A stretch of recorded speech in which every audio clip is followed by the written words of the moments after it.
gusto ko, ayoko ng kadate sa kalendaryo. Iyang pagkawasak ng isang gabi ng kasiyahan, niyang pag-ibig na may sensura, niyang bukang liwayway, niyang isang higop ng kape kung wala ka sa aking tabi. Ayoko ng paglubog ng araw, niyang pagninilay, nilay sa takip silim na naghihintay.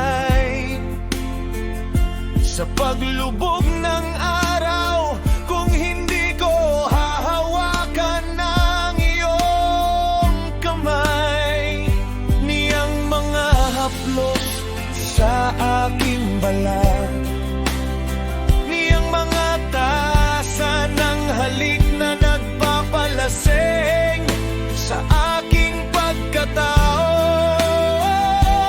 Kung hindi ito maaring ibahagi,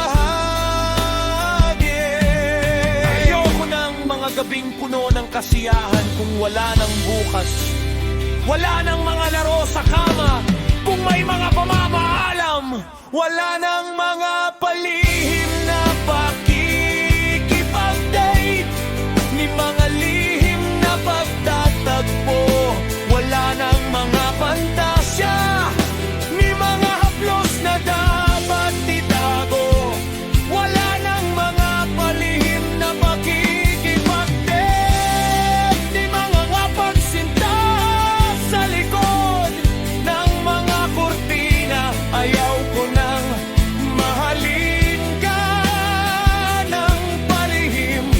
Ngayon gusto kong buksan ang mga bintana, wala ng mga laro sa kama kung may mga pamaalam.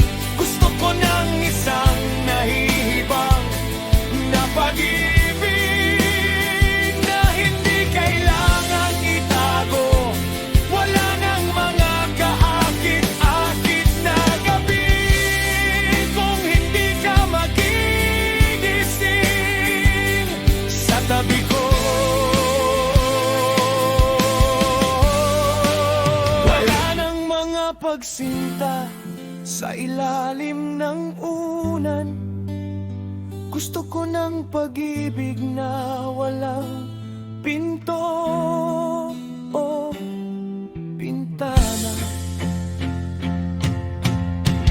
Sa totoo lang, gusto ko ng isang malalim na pag-ibig na may simula at walang katapusan. Isang mabungang pag-ibig na naglalakbay sa mundo, sa dagat at sa kalawakan nito.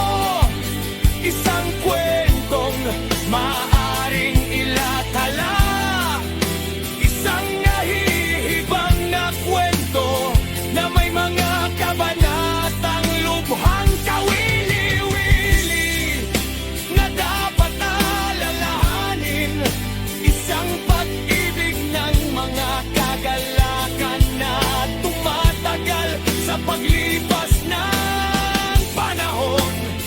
Gusto ko ng isang perpektong pag-ibig na hindi nagtatago sa ilalim ng unan. Isang pag-ibig na kayang magbukas ng mga bintana ng hindi nagtatago mula sa buwan. Gusto ko ng isang pag-ibig na kayang gumawa ng mga kakatwang bagay sa liwanag ng araw at kapilyuhan sa dilag. Yang gabi, wala nang palihim